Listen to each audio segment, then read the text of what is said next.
Welcome back to the world of Terramentia. As you can hear, I got a little bit of the con crud that's hung over from FanX. Unfortunate, so it's taking me a minute to get this video out. If there's a little more editing than usual, it's because there might have been some coughing. But nevertheless, I feel pretty good. Just a reminder, our Kickstarter is live and we do need your support to help get this game out into the universe. However, today we're bringing you 5 things that we think you'll love about our game. So in Terramentia, our new tabletop role-playing game, let's start with the first thing you're going to love. And that's the class design. This is going to be one of the first things you notice. Each one of the 18 classes is tied into the lore of the world. Now obviously that's optional. If you want to role-play your character differently, it's open. The world is your oyster, literally. We just want to be the fuel for it. But we tied the classes into the lore of the world to give you that launching point and that inspiration of how you can integrate yourself into a new universe, something different from what you're used to. All of these classes have a very unique feel to them. No two classes really feels alike at all. And I have a couple of examples for you. The Arcane Scholar and the Arcane Wizard are a great example.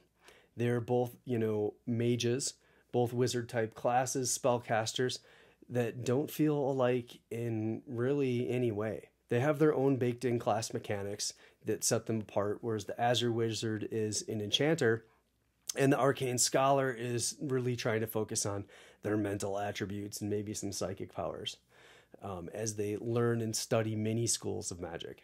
Now, they both have the Blue Flame School of Magic, which crosses over into both, but that's kind of where the similarities end. Other than the fact they both have maybe some low health pools too. And it's the same for our martial classes. The Shadow Templar is very different from the Solar Guardian, even though they can fulfill the same role. That frontliner with a one-hander and a shield, or a two-hander doing some more damage.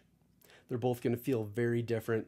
They can accomplish some similar things, but one, may have some healing and support, and the other one can support in other ways, like countering spells. Multi-classing with the 18 playable classes has not been fully tested at this point, and is probably not going to be in the core rulebook. However, from what we have done with the multi-classing, we found that the system can be trusted. If you trust in the system, it works. It self-balances, it self-corrects. So far, multi-classing has been really cool. We haven't found all the ways to break the game yet with multi-classing, but for the most part, it just self-balances. This system, we can really trust in the system. Our hope is that we can build a community to help maybe break that part of the game with us. The second thing you're going to love in our game is the lore. And we did not go overboard with telling you how everything is in the world. We gave you the building blocks, the foundation. We gave you a world state.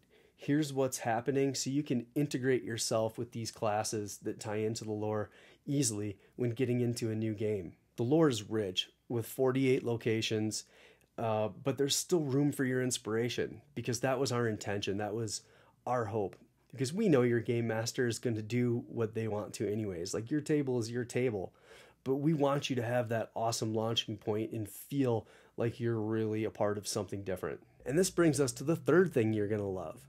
That is the villains and the plot. We've provided multiple plots that we've kind of held back from the community. We haven't talked too much about it. I really would like to talk more about it and get it out there so people can fall in love with the game like we have. But we kind of want to reserve a portion for players too. We don't want to ruin what could be a fantastic experience as well. We've got many different villains and factions working behind the scenes or in front of the scenes. Is that a thing? Yeah, so you can have an opportunity, maybe your party is raiding with the Draconum from the north, or maybe they're working for some nefarious magisters who seek to usurp the queen, or maybe you're the classic heroes working alongside the queen's champion and the agents of the sun, or maybe you want nothing to do with it. Maybe you're from the South Star Ranger camp, and you're just worried about raiding Winter Sorex from the south. We've provided all the building blocks for you so you can integrate everything else that you love about, other games or worlds that your game master has created. Since there is so much magic pouring into Terramentia right now and portals are opening up from other realms, this also gives you the chance or an easy opportunity to maybe take characters you've built in other games and rebuild them in our system, because this is now where they've ended up. And on to number 4. Number 4 is something we touched on last week in our 9 most asked questions video. Please go check that out. That can help explain a lot about some of our system. But action points are something we really love. All classes start with 2 action points and have 3 action points at level 6. This puts all classes on an even playing field. Outside of your build, whether your build is good or bad or just flavorful or whatever you want to make of it, at least you're on the same playing field for action economy. It's up to you to decide how to manage that. You know, are you swinging a one-hander 3 times? Are you swinging a 2-hander twice? How are you achieving this? Or the same for spells as well. Whether you're casting 3 spells that cost 1 action point and maybe 1 mana apiece, or are you casting a giant spell that costs 3 action points and 3 mana and 1 spirit? You know, who knows? But the options are yours. It felt very important compared to other games that classes be on an even playing field. We want everyone to feel good in that regard, so they're on the same playing field and can make the same use of their actions regardless of what they make. And for number 5, we use a target system similar to Pathfinder in D&D and many other games, where you have a target number to hit, and we use 2d12 to get there, plus a main attribute plus your core attribute if you're specialized. You know, when you are specialized with something, whether it's a weapon or intuition or awareness, arcane awareness, engineering, whatever the case is, when you're specialized, you add your main attribute to your core attribute to get an extra bonus. Both spells and on martial classes or martial weapons, that is a to hit and a to damage bonus. So although the target system is similar and something you can relate to, the way you get there is much different, and you have more control over how you want to get there and how you want that to look. One good example is the Weapon Master. And the Weapon Master is a class that can actually achieve some higher damage than other martial classes, ever so slightly, and a little bit better to hit.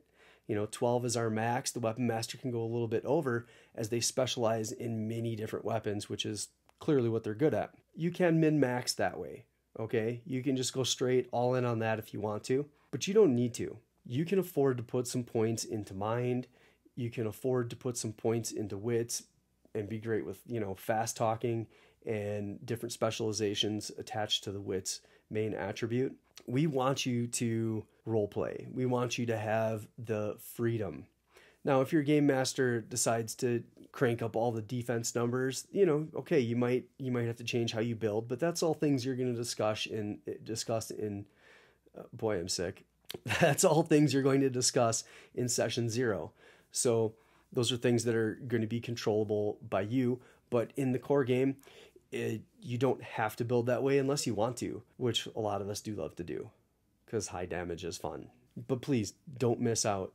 Don't miss out on maybe throwing a point or 2 into sanity. Help with those sanity checks, and let your game master know that you're going to try not to let him get you with the scary things that can come out. Thanks again for your support. We truly appreciate it.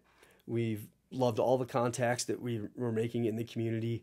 This game is so close to our hearts and our passion. We know you're going to love it if we can communicate effectively and get you into our world.